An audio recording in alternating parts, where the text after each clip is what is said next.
wa taj'aluhu ala dirayatin bimustawa adaihi fil ikhtibar au fil muqarrar au fi ayyi nashat saffi. Ya, wa yaftaridu an takuna at-taghdhiyatu ar-raji'atu muhaddadatan wa fawriyatan likai tasham fi ihatati talib bimada taqaddumi. Lebih kurang samalah dia punya penjelasan tadi, iaitu maklum balas yang dikemukakan oleh guru sama ada secara verbal ataupun bertulis untuk pelajar yang hasil daripada usaha yang dilakukan oleh pelajar tu, yang menjadikan pelajar itu berada di tahap pengetahuan yang membolehkan dia mengetahui di mana level dia selepas satu bentuk assessment dilakukan terhadapnya, kan, ataupun terhadap satu konten yang dikemukakan ataupun apa-apa aktiviti dalam kelas. Dan feedback itu perlulah sifatnya spesifik dan segera ataupun immediate, supaya ia menyumbang untuk mengukuh dan enhance progres perkembangan pelajar tu di dalam pembelajaran dia. So ini sedikit orang kata maklumat tambahan. Saya minta maaf dah sebab saya nampak macam internet connection saya is quite poor dan saya harap tak adalah terputus-putus sangat. Okey. Seterusnya, mengapa feedback ini adalah sesuatu yang sangat penting, macam yang saya tulis dalam message awal sebelum ini, yang mana dalam banyak-banyak benda, yang dalam pelbagai benda yang dilakukan oleh cikgu dalam proses mengajar dan facilitate pembelajaran pelajar, memberikan feedback, memberikan maklum balas adalah apa yang dianggap oleh Hati dalam kajian tahun 2009 ini sebagai amalan yang paling penting yang dilakukan oleh seorang cikgu untuk memperbaiki pembelajaran pelajar. Jadi feedback ni is a very critical and important issue, and of course di zaman PKP ni kita ada di level lain pula, macam mana kita nak menjalankan feedback. Macam Teacher Najwa ada share macam buat WhatsApp group dan sebagainya. Kemudian Dr. Akhtar pun ada mentionkan tentang beberapa langkah yang diambil yang bersifat orang kata individual, personalized. Dan Ustaz Qayyum pun ada share isu berkaitan dengan pendekatan yang berbeza kalau memberikan feedback berkaitan dengan akademik, dan pendekatan yang berbeza untuk feedback yang disampaikan berkaitan dengan disiplin ataupun attitude. So maknanya ia adalah benda yang perlu dilakukan oleh guru-guru. Right. Apakah yang pentingnya berkaitan dengan feedback ini? Well-timed feedback can support cognitive processes for better performance, including confirming or restructuring understanding, improving strategies, so and so lah. Saya tak ada nak baca semua, tapi istilah di situ ialah well-timed. Maksud dia apabila guru memberikan maklum balas kepada pelajar-pelajar, maklum balas itu memerlukan kepada ianya diperolehi oleh pelajar pada masa yang sesuai. Tidak semestinya segera, immediate, ataupun kalau terlampau lambat sehingga pelajar dah move on kepada task yang lain, ataupun pelajar pun dah tak berapa nak ingat dah, ataupun dia sudah pun kehilangan peluang untuk memanfaatkan maklum balas dan dia tidak dapat berfungsi. Kalau kita masih kalau masih adalah, saya tak tahu amalan sekarang ni macam mana, tapi sebelum datang ke Finland dulu, antara yang perubahan yang kita lakukan bila kita reform sekolah menengah ialah kita awalkan peperiksaan akhir. Instead of habis je peperiksaan terus cuti semester ataupun cuti sekolah, kita ubah dia supaya peperiksaan akhir itu dibuat lebih awal, supaya ada cukup masa untuk guru-guru menyemak orang kata kertas jawapan tu, dan yang keduanya untuk memberikan feedback kepada pelajar. Masa tu kita ada sebutkan, kita kata maknanya kalau pelajar dapat, katakanlah pelajar dapat markah 70%, maka feedback itu asasnya adalah untuk membantu pelajar untuk faham macam mana dia dapat 70, apakah yang dia telah tersilap buat sehingga dia hilang 30 markah, dan apa yang boleh dia lakukan untuk memperbaiki, belajar daripada kesilapan tersebut. Asasnya ialah kerana kita menukar konsep pentaksiran kepada assessment, bukan assessment on learning semata-mata, tetapi assessment for learning, memanfaatkan exam pentaksiran tersebut untuk pembelajaran. Maka kita awalkan sedikit. So itu antara langkah yang kita pernah ambil. So yang pertamanya, feedback itu menolong pelajar untuk improve dia punya metacognitive strategy. Maksudnya bila pelajar nak fikirlah apa dia punya objektif, kemudian macam mana dia nak plan dia punya task, macam mana dia nak monitor dia on track ke macam mana, dan juga dia nak reflect atas kerja yang dilakukan, maka benda-benda yang membabitkan dia fikir tentang fikiran dia sendiri, metakognitif tadi tu, feedback membantu. Dan yang ketiganya juga, feedback ini mempengaruhi effective processes. Maksud dia effective ni ialah something yang berkaitan dengan mood, emosi. Jadi feedback daripada cikgu akan mempunyai kesan ke atas mood pelajar, sama ada dia bermotivasi ataupun tidak, dia yakin dia boleh buat tugasan ataupun tidak, all those kind of things. Jadi ini adalah di antara beberapa benda asas yang saya letakkan. Slide banyak juga sebenarnya, tapi saya cuba ringkaslah, tak ada nak memeningkan kepala cikgu semua. Dan kalau ada sebarang komen ataupun soalan, please feel free untuk typekan. Saya monitor dekat tepi ni dan kita respon lah, insyaAllah. Halaqah subuh zaman pengkaderan kan, tak tahulah apa bendanya tu. Okay, what kind of feedback yang student perlukan? Okay, feedback yang cikgu nak bagi berkaitan dengan kerja-kerja pelajar ni, ada beberapa ciri dia, dan ciri-ciri itu penting untuk kita semak. Bukanlah kita tak tahu, kita dah tahu dah pun sebenarnya, dan saya yakin ramai cikgu dah buat pun, cuma kita nak perkemaskan dia. Yang paling penting sekali saya letakkan di situ, yang saya boldkan itu, pertama, dia membimbing pelajar, what the student can do to improve, pertama. Keduanya, dia user friendly, maksud dia something yang, especially kalau kita gunakan teknologi Google Classroom ke apa ke, jadi cara kita menyampaikan feedback tu pelajar boleh menggunakannya lah. Dan yang ketiganya, little threat to self-esteem, maksud dia tidak mengancam keyakinan pelajar tu, keyakinan diri dia disebabkan oleh feedback yang disampaikan. So kita kena take care. We'll go into more details in the next few slides, insyaAllah. Right. Selanjutnya, apakah bentuk feedback yang bagus yang boleh kita cadangkan untuk kita amalkan? Okay. Pertama, goal referenced, link to and assisting understanding of the goal of learning. Feedback yang kita sampaikan itu, dia ada connection dengan goal ataupun sasaran yang telah jelas. Dan apabila guru menerangkan tentang sesuatu, apa benda yang terang tu, kita tengok lepas ni, penerangan itu jelas kepada pelajar, dia rujuk kepada goal tadi. Jadi maksudnya, sebenarnya kat depan ada penerangan, tapi maksudnya ialah sebelum kita fikir tentang kita nak bagi feedback kepada pelajar, kita kena aware yang apakah kriteria sesuatu itu berhasil, apakah kriteria pembelajaran itu bagus, apakah kriteria berjaya, apa yang nak disempurnakan, apa yang nak dicapai, perlu jelas terlebih dahulu, dan feedback adalah heading towards that. Itu orang kata meningkatkan kualiti keberkesanan feedback yang disampaikan. Kemudian yang kedua, match to the needs of the students with the level of support they need.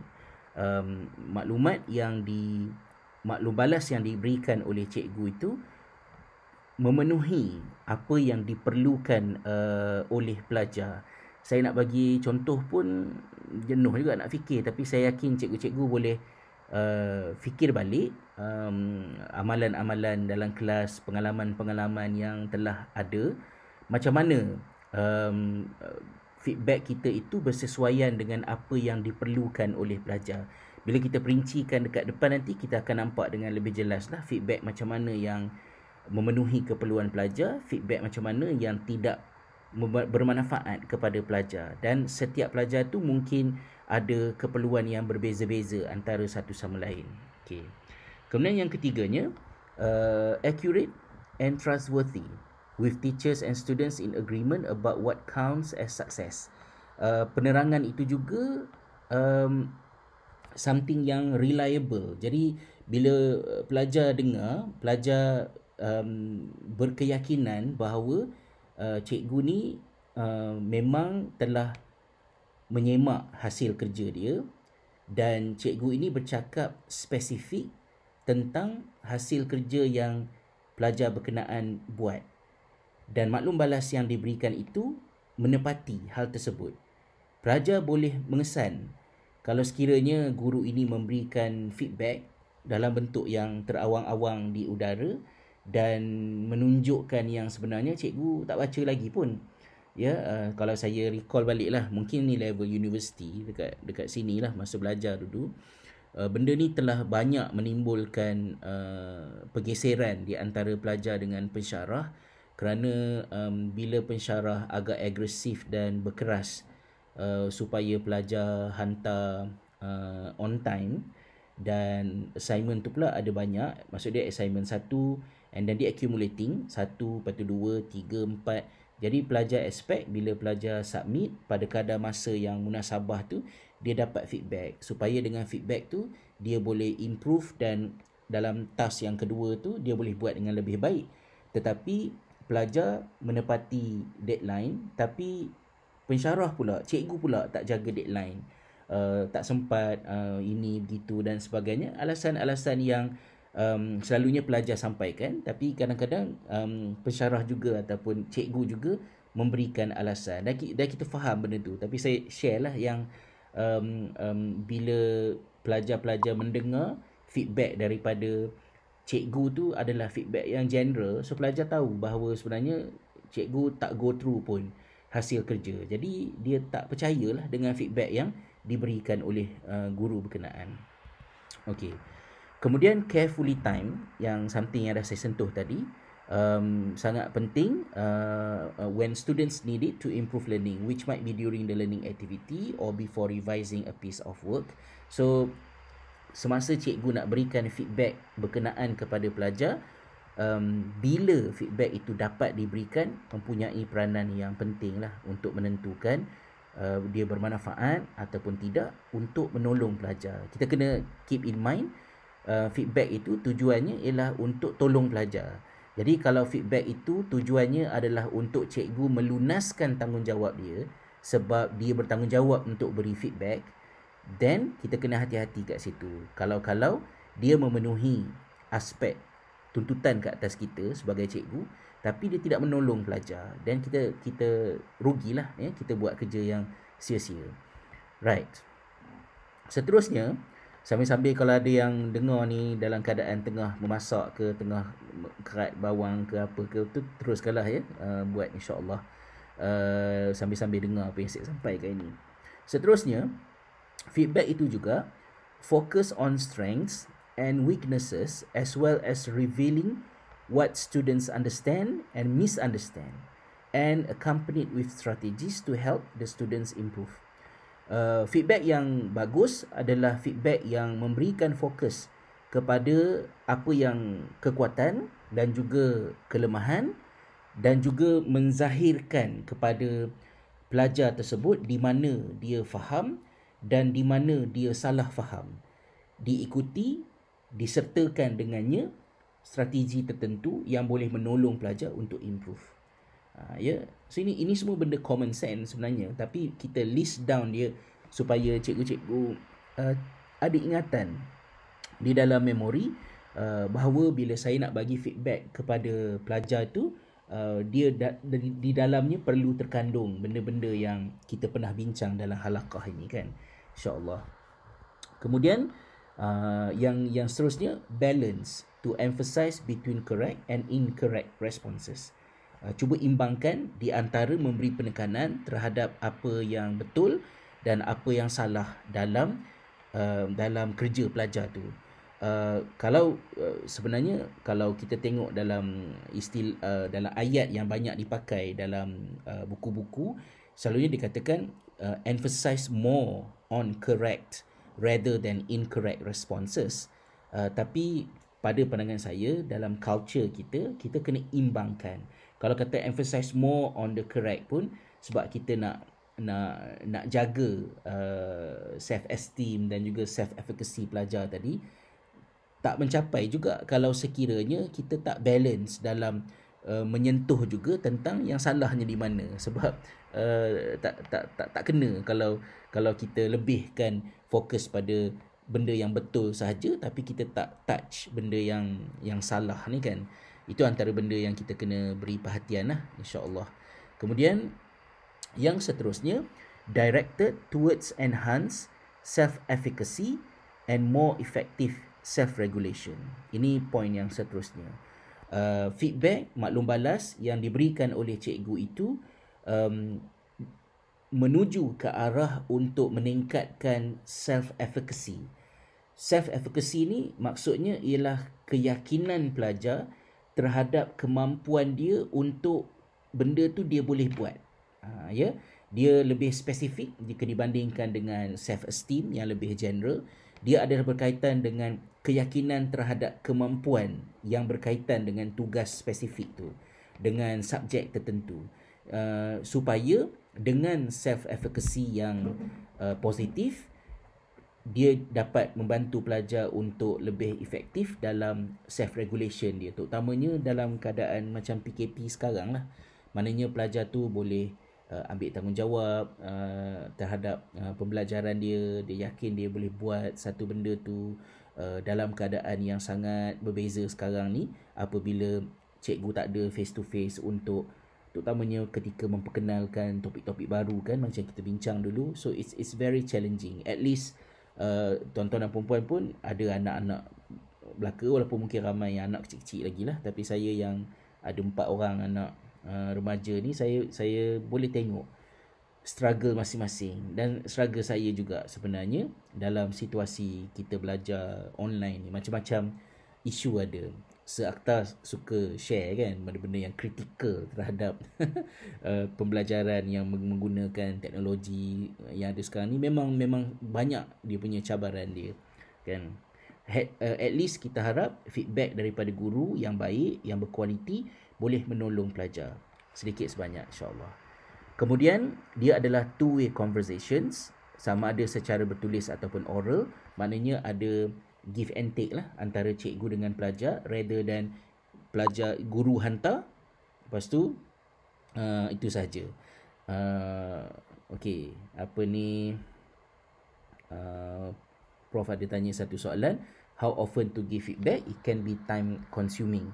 Very important and technical punya question. Saya rasa saya ada letak dekat depan nanti penerangan berkenaan dengan berapa kerapkah kita nak bagi feedback ni kan, insya-Allah. Cuma mungkin saya boleh respon di peringkat sekarang ni, iaitu utamakan kualiti berbanding dengan kuantiti. Maknanya jangan semua benda nak bagi feedback dan kerap nak bagi feedback, akhirnya cikgu yang exhausted. Tetapi ada beberapa ciri apa benda yang nak diberikan feedback tu. Kita tengok sikit kat depan nanti, insya-Allah. Okey. Seterusnya, check for clarity, adequacy and effectiveness with the students. Does this feedback help? Selepas kita bagi feedback kepada pelajar, kita boleh bonuskan sedikit dengan tanya soalan. Okey, perbincangan tadi, feedback yang cikgu dah bagi tu membantu ke tak membantu? Nampak tak apa yang boleh dibuat? Jadi kita cuba dapatkan maklum balas pelajar pula terhadap maklum balas yang kita berikan tadi, supaya jelasnya feedback yang kita berikan itu dapat kita semak kan, insya-Allah. Okey. Kemudian feedback itu juga yang bagusnya, ni bukan yang betul ataupun yang salah, tapi best kinds of feedback, something yang lebih baik, kan, iaitu actionable. Feedback itu sifatnya adalah berorientasikan ataupun mempunyai ciri sesuatu yang boleh dibuat. Kalau sekiranya feedback yang diberikan itu tidak berkualiti, maka salah satu daripada petandanya ialah daripada maklum balas tersebut, pelajar tak nampak apa yang dia boleh buat berdasarkan maklum balas yang cikgu bagi tadi. So rugilah kan. Kalau kita sebagai orang Islam ni, maknanya benda itu perlu berorientasikan amal.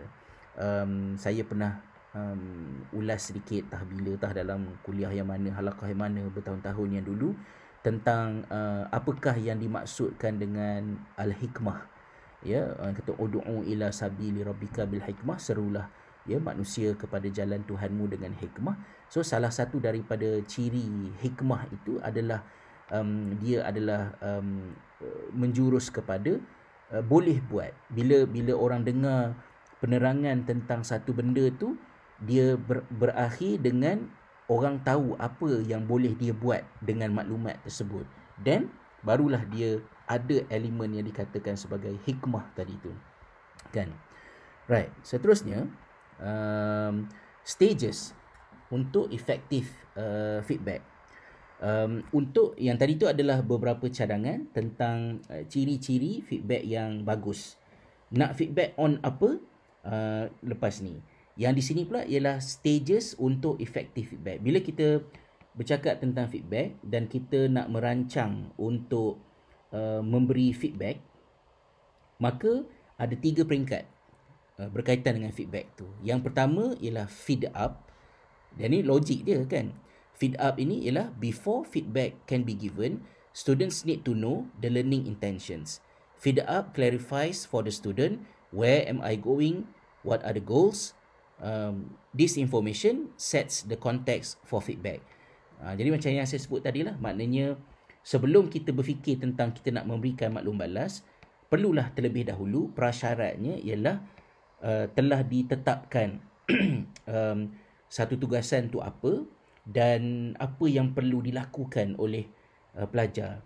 Jadi kalau contohnya, misalnya kalau kita katakan saya hendak awak, macam mana nak bagi contoh ya, sebab lama tak masuk kelas ni, contoh-contoh realiti kan.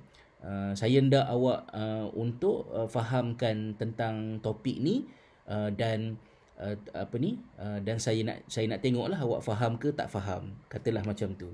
Jadi macam mana faham tu ditakrifkan dan bagaimanakah pelajar nak menuju kepada apa yang dikatakan sebagai faham tu. Kalau tidak ada benda tu, maka sukarlah untuk pelajar buat. Dan yang keduanya, bila sukar pelajar nak buat, sebenarnya kita pun kalau kita berintegriti, kita nak bagi feedback nanti pun sebenarnya susah. Unless kalau kita ni jenis mumbling lah. Macam mana pun ada je benda nak cakap kan. Tapi cakap kita tu, orang kata konten dia kosong. Jadi kita nak elakkan daripada benda tu. So yang pertamanya adalah level feed up. Kena setkan dulu, sebab itulah konteks kita nak berikan feedback. Kemudian yang kedua, feedback itself, kita dah bincang tadi. Dan yang ketiganya ialah feed forward. Feed forward ni ialah next steps required for improvement on specific task or learning intention. It is about where to next. What activities need to be undertaken to make a better progress. Jadi dia ada benda yang dah disiapkan. Sekarang ni kita beri feedback dan kemudian ada direction ke mana pula yang nak dituju selepas ini. Jadi dari sini kita dah boleh dapat merasakan bahawa ini adalah feedback yang mengambil kira terutamanya kepada proses pembelajaran dan bukan semata-mata kepada hasil akhir pembelajaran pelajar ni tadi. Okey. Level of feedback. Tadi stages dia, ni level of feedback. Jadi di sini ada tiga benda semasa cikgu nak memberikan feedback. Contohnya macam Ustaz Qayyum ada bagi dalam video tadi tu, kata ada dua jenis, dua level of feedback, iaitu academic dan juga attitude. Itu salah satu cara pembahagian yang Ustaz Qayyum pakai. Di sini saya memetik daripada rujukannya, saya akan sertakan nanti. Ada tiga benda yang kita nak tujukan feedback itu. Yang pertama adalah task level, yang keduanya adalah process level, dan yang ketiganya adalah personal level feedback. Jadi benda yang Ustaz Qayyum cakap tadi, yang akademik itu mungkin refer kepada beberapa bahagian di sini, manakala attitude ataupun disiplin tadi tu merujuk kepada beberapa, saya tak boleh nak point terus juga sebab dia overlap each other. Kita lihat apa bendanya. So task level ni ialah feedback cikgu kepada tugasan yang diberikan. Contohnya, katalah pelajar kena buat presentation. Jadi ulasan cikgu tu, feedback cikgu tu ialah kepada presentation yang pelajar bagi tu. Jadi contohnya, cikgu kata, okey, ni betul, ini maklumat dia kurang, boleh tak awak jelaskan, tambahkan sedikit penjelasan sebab saya tak nampak awak faham ke faham, sebab presentation awak ni terlampau longgar, kosong. Jadi boleh tak tambahkan lebih maklumat supaya saya dapat tengok tahap kefahaman awak.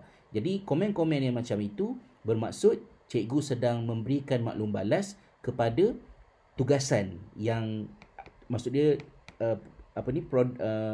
produk ataupun objek tangible yang ada kat ujung tu lah. Itu satu level of feedback. Level yang kedua ialah feedback ke atas proses. Jadi level ke atas proses ini merujuk kepada apa benda yang dilakukan oleh pelajar semasa dia nak menghasilkan yang benda pertama tadi tu, iaitu presentation tu. Jadi feedback yang cikgu berikan dalam kategori yang kedua ini, contohnya dalam proses awak menyediakan presentation ini, mungkin dia akan jadi lebih senang untuk awak buat benda ni kalau sekiranya awak mulakan dengan memberikan takrif terlebih dahulu. Sebab saya dapat rasakan yang awak tak pasti sebenarnya awak tengah buat presentation ni tentang apa. Jadi bagaimana kalau awak mulakan dengan takrif dulu. Dan takrif ini contohnya mudah kalau sekiranya awak cuba visualkan dia dalam slide. Jadi feedback yang cikgu bagi itu bukan tentang hasil akhir tu, betul ke tak betul, cukup ke tak cukup, tetapi ulasannya adalah berkenaan dengan cara-cara yang pelajar tu pakai untuk buat benda tu. Benda ini akan jadi lebih baik kalau sekiranya awak buat macam ini, kalau sekiranya strateginya ialah macam ni. So kita fokus kepada proses, dan ini adalah merupakan feedback yang lebih bernilai untuk membantu menyokong pelajar berbanding dengan yang pertama tadi. Sebab yang pertama tadi kurang berguna, bukanlah kata tak guna, tapi dia kurang berguna sebab masa kita bincang tentang near transfer dengan far transfer, kalau sahabat masih ingat, saya pernah sebut dalam 2-3 minggu sudah. Near transfer ni ialah something yang near transfer dengan far transfer ni ialah berkaitan dengan soal bila pelajar pandai something, kepandaian dia tu dia boleh pakai tak untuk benda lain pula. Contohnya pandai main chess. So pandai main chess adakah bermaksud maka pelajar itu pandai problem solving? Jadi ada isu dekat situ. Kajian-kajian yang dilakukan menunjukkan bahawa bukan semua benda yang kalau pelajar ni pandai kat sini, maka kepandaiannya itu boleh juga dipakai dalam subjek-subjek yang lain.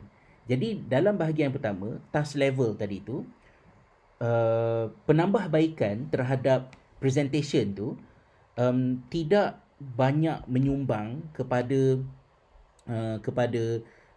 kemahiran dan juga penguasaan pelajar bila dia nak buat subjek-subjek yang lain pula.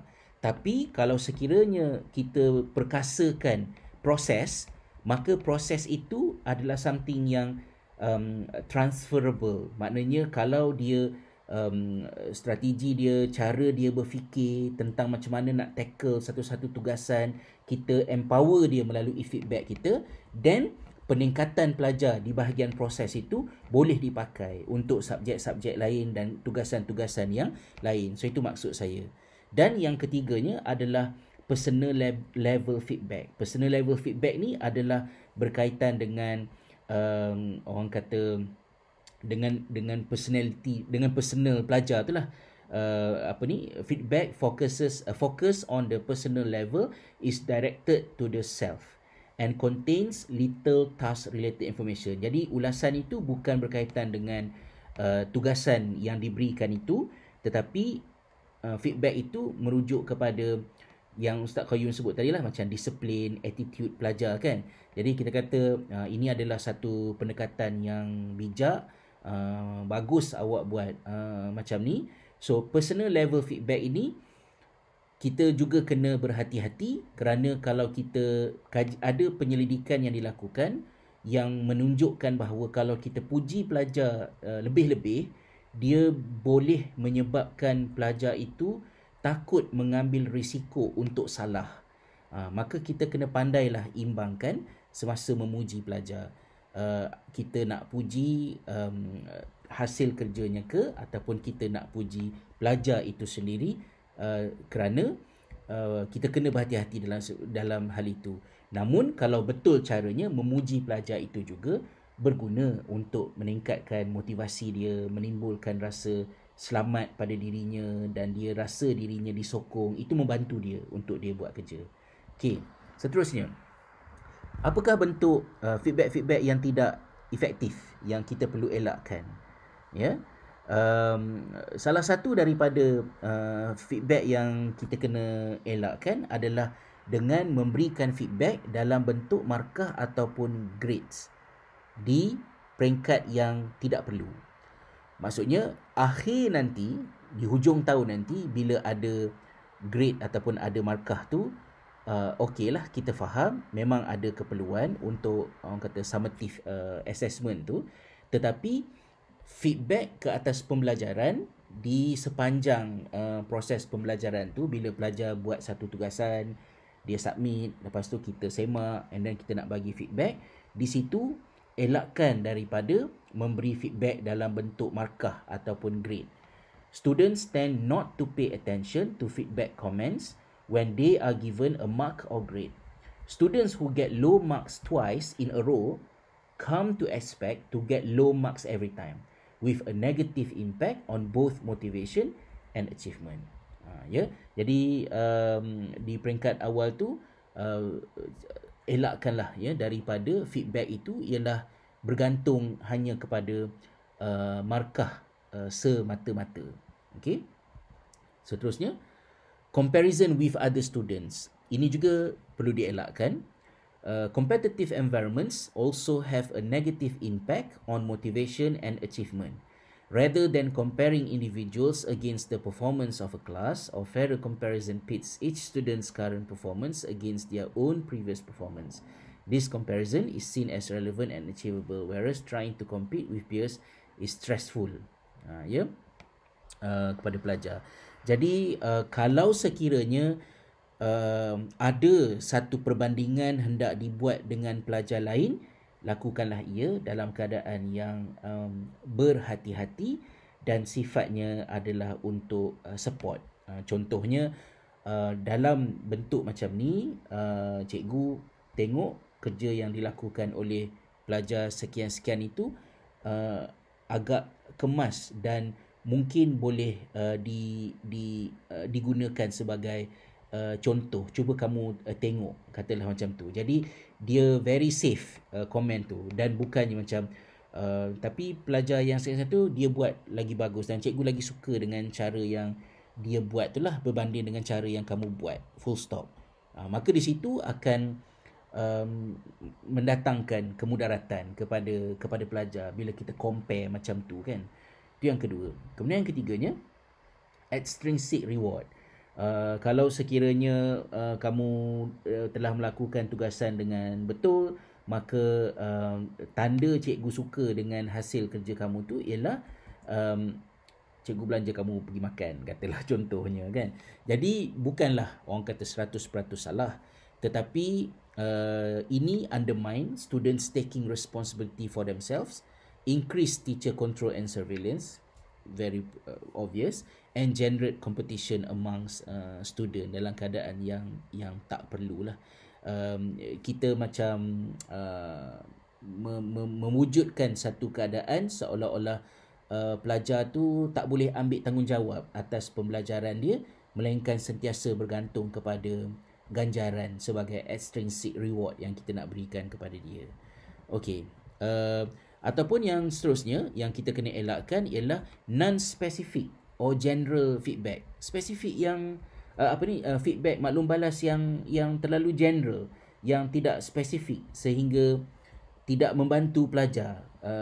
Telling students to work harder. Awak kena berusaha lebih gigih lagi. Contohnya, usaha tangga kejayaan, sila cuba lagi. Katalah benda-benda yang macam tu, ataupun buat balik, kira balik contohnya, adalah merupakan feedback yang tidak membantu. Unclear evaluative feedback which details students' successes and failures but does not specify reason is likely to have negative effects on self-efficacy, increase poor performance and damage self-images. Kalau sekiranya kita tak hati-hati dalam bab ni lah, insyaAllah. Okay, sikit lagi. Giving feedback unrelated to critical aspect of learning goal. Kita ada learning goal, kemudian kita bagi feedback kepada benda yang tak related dengan learning goal tadi. Contohnya, learning goalnya ialah creating mood in a story. Isunya ialah macam mana nak mewujudkan mood di dalam karangan. Dan kita memberikan feedback terhadap ejaan, lepas tu benda-benda lain, bentuk presentation, ataupun panjang ataupun pendek yang disampaikan, membetulkan grammar excessively contohnya. Jadi di situ tak kenalah, maknanya feedback itu kalau boleh lebih committed kepada objektif tugas yang diberikan tu tadi. Saya pernah ada pengalaman yang agak ekstrim lah berkaitan dengan feedback yang tak berkenaan ni. Masa anak sekolah dulu, tak payah sebutlah sekolah mana, Alhamdulillah anak sekolah macam-macam sekolah, jadi tak boleh nak teka lah sekolah yang mana kan. Tapi masa tu saya berjumpa dengan guru. Jadi guru tersebut memberikan feedback, bukan berkaitan dengan result tapi berkaitan dengan attitude. Jadi dia kata budak ni kurang ajar contohnya kan. Dia kata anak ustaz maknanya biadab. Jadi bila saya dengar tu, saya tanyalah, boleh tak cikgu berikan contoh maksud dia yang difahami sebagai biadab tu. Jadi cikgu tu pun sebutlah satu contoh. Jadi contoh tu pada saya ada perbezaan perspektif guru tu, perspektif saya dan perspektif si budak ni sendirilah, anak saya ni. Jadi saya pun cuba jelaskan kepada cikgu tu perspektif yang saya nampak terhadap isu ni tadi. Jadi cikgu tu tetap tak berpuas hati pula, maka dia menyalahkan, dia menimbulkan pula isu. Dia kata tapi adiknya gini, macam mana pula boleh sampai hal si adik pun masuk sama pula. Kita sedang bincang dengan pelajar ni kan, maksud dia apa kena-mengenanya dengan masalah si adiknya. Jadi kadang-kadang saya tak tahulah, mungkin cikgu tu tak suka saya ke ataupun macam mana. Sometimes boleh jadi merepek kan, yang tak ada dalam kajian-kajian ilmiah ni, but it happen in our classroom, benda-benda yang tak berkenaan ni. Okay, nak jimatkan masa lagi. Overloading students with too much or too technical information. Jadi ini mula merujuk kepada soalan yang Prof tanya tadi, how often to give feedback. It is better to identify one important thing that you notice that if changed will likely yield immediate and noticeable improvement. Jadi maklumat itu juga janganlah terlalu kerap sehingga mendatangkan bebanan ke atas guru itu sendiri dan menghilangkan nilai feedback tersebut kepada pelajar itu sendiri. Maka cuba jadi lebih selektif dan dalam bahasa mudahnya, tidak semestinya setiap kali tugasan diberi, kemudian tugasan itu dipulangkan, maka kena bagi feedback. Lepas tu pelajar sambung lagi, pulangkan, kena lagi bagi feedback. Cikgu boleh strategikan ia. Bilakah masa yang sesuai? Bilakah feedback itu diperlukan? Saya tak mampu nak memperincikannya berapa kali satu semester ke, berapa kali satu bulan ke. Tetapi yang pentingnya ialah imbangkan di antara kualiti dengan kuantiti.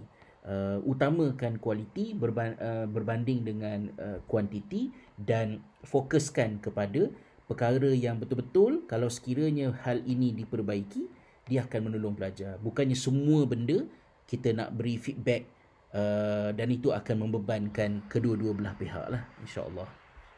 Okay. Kemudian seterusnya, too much written feedback.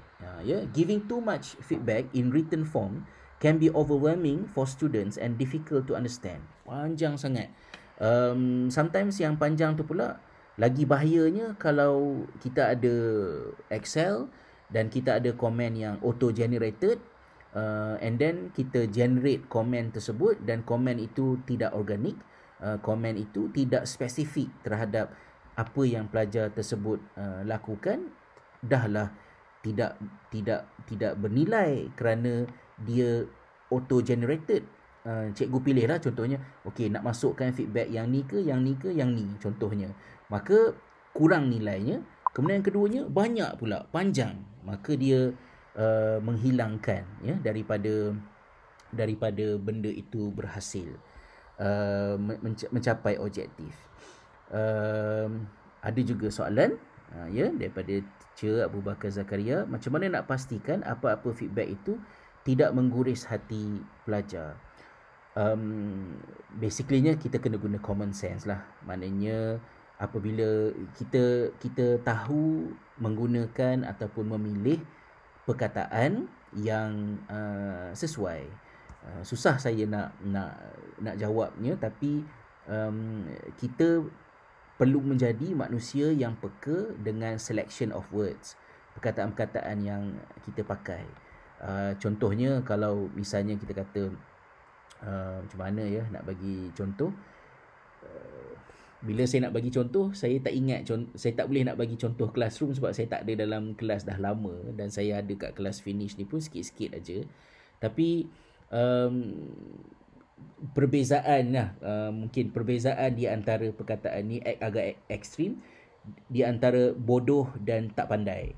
Ada beza ataupun kurang cerdik dengan bodoh. Contohnya bodoh tu impact dia lain, menyebut kurang cerdik impact dia lain. So banyak lagi contoh yang lain yang menunjukkan kepada perbezaan yang akan terhasil pada cara kita memilih perkataan. Pada pandangan saya, elakkan daripada emosi, gunakan bahasa yang simple, straightforward. Sometimes kalau tidak ada apa-apa requirement, sometimes switching between bahasa Melayu dengan bahasa dengan bahasa Inggeris pun boleh juga membantu. Sometimes bila kita bagi feedback in English, dia akan lebih less emotional jika dibandingkan dengan dalam bahasa dalam bahasa Melayu, terutamanya kalau oral lah. Jadi kalau oral in English, we can give a less emotional feedback compare dengan di dalam bahasa kita sendiri. So adjust. Ustaz Qayyum ada share sedikit, elakkan sarkasm dalam memberi maklum balas. Sangat-sangat kritikal, sangat penting. Mungkin saya tak tersebut benda tu sebab saya dah banyak kali ulang dan saya terassume yang benda tu sepatutnya dah tak di-issue dah. So gunakan ayat-ayat yang sihat. Paling mudah sekali ialah put yourself in the students position. Maksud dia, you suka tak kalau orang cakap macam tu kat you? Treat people the way you want yourself to be treated. Kalau orang cakap macam tu kat kita, kita terasa hati tak? Kalau kita terasa hati, kita kena tanya balik, tapi betul ke tak betul apa yang dia cakap? Kalau benda yang dia cakap tu tak betul, itu lagi besar lah isunya. Tapi kalau benda yang dia cakap tu betul, tapi kita berasa hati, macam mana kita boleh elak daripada berasa hati tu? Kalau sekiranya orang tu cakap macam ni. Macam tu lah kita patut cakapkan kepada pelajar-pelajar kita dengan tanggapan bahawa seperti mana kita nak bila orang bagi feedback kepada kita, orang buat macam tu, kan? Alright, okay. Seterusnya dah second last salah satu lagi feedback yang kurang berkesan ialah associating what next with more. Often teachers suggest that students gather more information or perform more tasks so that students come to understand that the answer to where to next is more.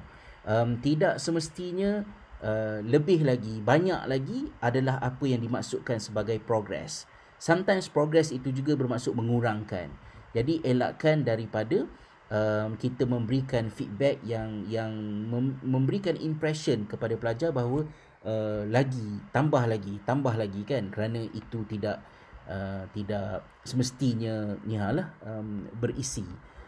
Kalau tak tahulah contoh berkenaan ke tak berkenaan, masa zaman belajar dekat Jordan dulu, bila kita jawab peperiksaan tu, budak-budak Melayu ni kerana bahasa Arabnya terbatas, sometimes kita jawab tu dalam dua paper saja, dalam 3 kertas A4 je dalam tempoh 1 jam exam tu kan.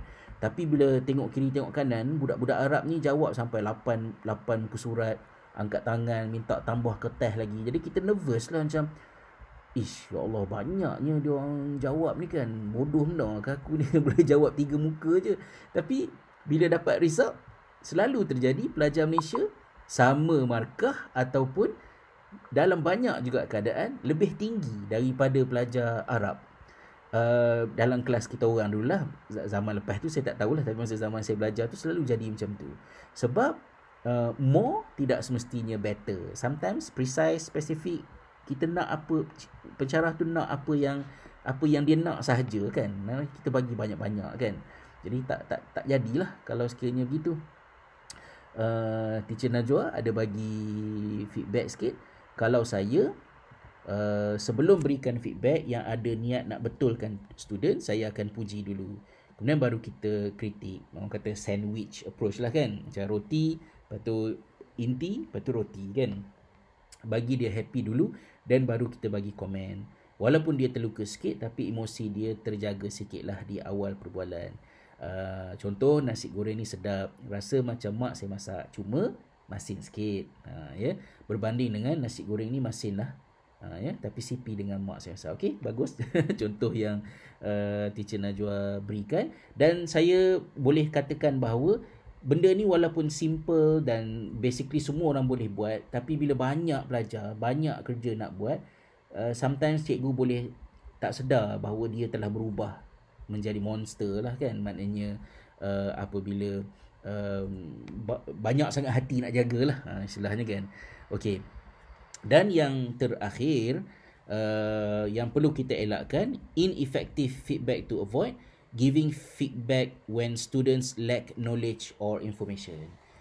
Kita bagi feedback kepada pelajar dalam keadaan pelajar tu pemahaman dia, knowledge dia terhadap topik tu berada di tahap yang masih basic, dan kita nak memberikan feedback tentang hal-hal yang teknikal dan sebagainya, dia tidak berguna. Kerana kalau sekiranya tahap pemahaman pelajar itu masih begitu basic dan rendah, direct instruction, istilah yang dipakai ialah targeted instruction. Maksud dia mengajar secara targeted terhadap benda yang pelajar tu lemah adalah lebih bermanfaat daripada feedback. Kan? Bukan feedback yang diperlukan. Yang diperlukan adalah instruction, mengajar tu. Feedback tu lambat lagi. Jadi elakkan daripada memberikan feedback ketika mana tahap pemahaman pelajar masih, orang kata, begitu rendah terhadap satu-satu topik itulah, insya-Allah. Jadi itu sahaja yang saya ada sempat kongsikan dalam slide yang saya sediakan. Yang last ni saya nak tunjukkan satu video yang merumuskan semua benda ni, dan lepas tu kita lihat sikit kepada video tu, pendek je, 3 minit saja. Kemudian kita lihat sikitlah kalau ada soal jawab berbaki ataupun apa-apa yang berbaki sebelum kita menamatkan perbincangan. Kita lihat video berikutnya ya.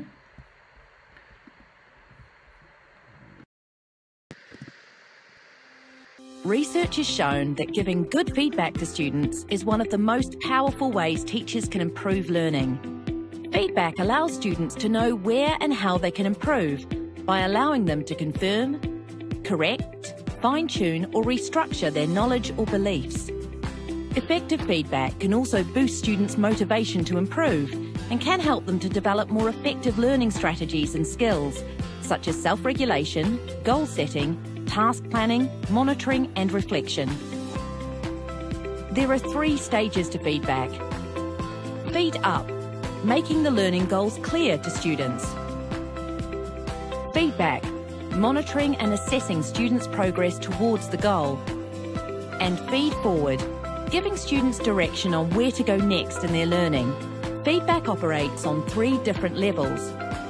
Task level or product feedback, which focuses on students' performance on a task. Task level feedback is best provided immediately after a student completes an activity. For example, "That's correct. Could you include more information about why Hitler invaded Czechoslovakia?" While important, task level feedback is not the most powerful type of feedback because students typically cannot use the information to improve other tasks. Process level feedback looks at how a student has completed a task. It fosters a deeper understanding of how we learn, and students should be able to transfer these learning strategies to other tasks. An example of process level feedback is, you might find it easier to punctuate your writing if you read it aloud to a partner. It's best to wait some time after the task before giving process level feedback, as students are more likely to be able to reflect on their learning. Personal level feedback is directed to the individual and is not task related. For example, "That's an intelligent response. Well done." It is the least effective level of feedback, as it directs attention away from the task and learning, and research suggests that feedback that focuses on the self can result in students fearing making mistakes. Here are some tips on how to give better feedback. Reduce the number of pieces of work you assess so you can focus on providing high-quality feedback. Avoid value judgments or advice, just report on what is being assessed. Create an environment that welcomes errors and corrective feedback. Attribute success to effort in order to increase motivation. For more information and practical examples of how you can improve feedback in your classroom, check out the resources on our website.